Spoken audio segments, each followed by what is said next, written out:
शिवपुरी पहुंचे सपा सांसद।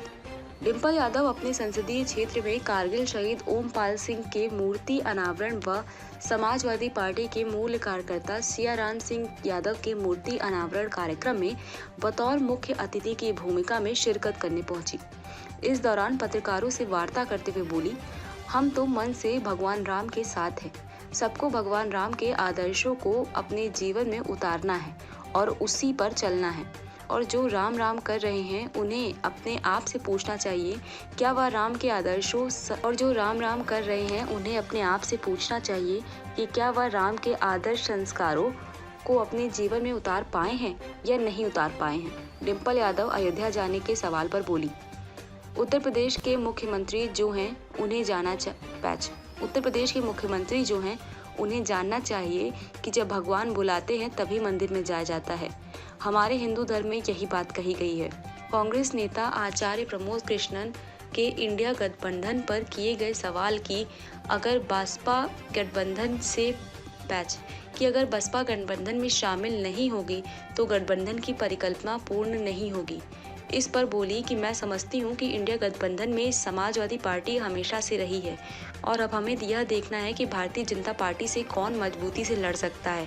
हमारा मानना है कि हम जिस गठबंधन में हैं उसमें बढ़िया करेंगे और जो जहां से जितना के लायक है उसे वह सीट में दी जाएगी जिससे कि हम भाजपा के सामने खड़े दिखाई दें। डिम्पल यादव ईवीएम के सवाल पर बोली कि समाजवादी पार्टी की हमेशा से मांग रही है कि अगर बैलेट पेपर से चुनाव होगा तो बेहतर होगा क्योंकि पूरे विश्व में बैलेट पेपर से ही चुनाव होता है। यहाँ पे हमारा समाजवादी पार्टी के जो संगठन के लोग हैं उनके घर गए हैं। 2 मूर्ति का जो अनावरण हुआ उस कार्यक्रम में हम लोग उपस्थित हुए हैं।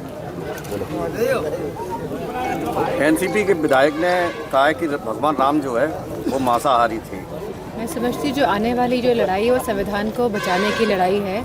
जहाँ हमारे युवाओं के पास नौकरियाँ नहीं हैं, जहाँ महिला सुरक्षित नहीं है। उत्तर प्रदेश के आप आंकड़े उठाएंगे तो आपको एनसीआरबी के आंकड़ों में मिलेगा कि लगातार महिलाओं के साथ शोषण बढ़ रहा है। अभी हमने बीएचयू वाली घटना देखी है, बनारस वाली घटना देखी है, किस तरह जो रेपिस्ट थे वो भाजपा के निकले हैं। तो मुझे लगता है आपको इन सब मुद्दों पे मुझसे सवाल करने चाहिए जो उत्तर प्रदेश का मामला है। सांसद जी, दिल्ली के मुख्यमंत्री अरविंद केजरीवाल पे जिस तरह से ईडी का हमला हो रहा है, ईडी लगातार उनको नोटिस दे रही है हाजिर होने की, इसको किस तरह से देखते हैं? किस तरह की मैं समझती जैसे इलेक्शंस पास आ रहे हैं वैसे वैसे सरकार को लग रहा है भाजपा को कि उनकी सरकार पूर्ण बहुमत की नहीं बन रही है, तो इसी सबको देखते हुए इस तरह के कठोर कदम वो उठा रही है। कार्यक्रम की घोषणा कर रही है बीजेपी, तो क्या इसमें समाजवादी पार्टी की प्रतिभाग रहेगा कि भागीदारी रहेगी वहाँ पहुँचने की? हम तो मन से भगवान राम जी के साथ हैं। मैंने पहले भी बोला था कि हम सबको भगवान जो राम है उनके आदर्शों को अपने जीवन में उतारना है और उनके मार्ग पे चलना है। तो जो राम जो कर रहे हैं उनको अपने आप से पूछना चाहिए कि क्या वो भगवान राम के जो आदर्श हैं, जो उनके संस्कार हैं, क्या वो उनको अपने जीवन में उतार पाए हैं कि नहीं उतार पाए हैं। यूपी के मुख्यमंत्री योगी आदित्यनाथ ने उन्होंने कहा है कि जो पहले राम विरोधी थे अब राम मंदिर में आने के लिए न्योते का इंतजार कर रहे हैं। ऐसा कुछ नहीं है। नेता कोई उत्तर प्रदेश के मुख्यमंत्री या कोई भी नेता जब भगवान बुलाते हैं तब दरबार में जाया जाता है, ये सबको बात पता है। हमारे हिंदू धर्म में यही बात कही गई है कि जब बुलावा लगता है तभी आप दर्शन करने के पहुँचते हैं। तो जब हमारा बुलावा लगेगा तो हम वहाँ पहुँच जाएंगे। मंत्रण भेजा गया, बात कही है इंडिया गठबंधन को लेके। उन्होंने कहा बसपा अगर इंडिया गठबंधन में शामिल नहीं होती तो उसकी परिकल्पना पूरी नहीं की जाएगी। तो इसको लेकर समाजवादी पार्टी आचार्य प्रमोद कृष्णन कांग्रेस के वरिष्ठ नेता हैं, उन्होंने कहा कि स्थानीय दलों को बताया दीमक। मैं समझती हूँ कि इंडिया गठबंधन में समाजवादी पार्टी शुरू से रही है और अब हमें ये देखना है कौन मजबूती के साथ भाजपा से लड़ सकता है। और मेरा मानना है कि हम जिस गठबंधन में हैं हम उस गठबंधन में बढ़िया करेंगे और जो सीट जहाँ से जो जीतने लायक होगा उन्हीं को सीट दी जाएगी जिससे कि मजबूती के साथ भाजपा के सामने खड़े दिखाई दे। मैडम कयास लगाया जा रहा है कि 30 सीटें मांग रही है यूपी के अंदर, ये आपका आकलन है, मैं नहीं समझती हूँ ऐसी कोई बात है।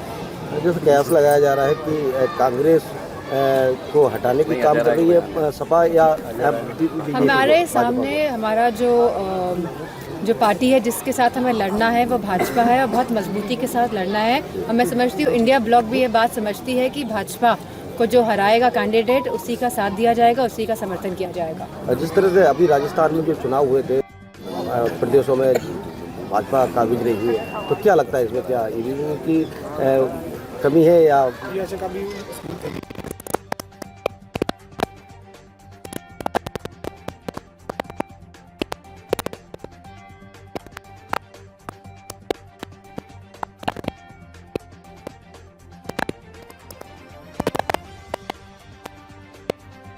हैं तो ये बहुत ही प्रगतिशील कदम होगा, मैं समझती हूँ।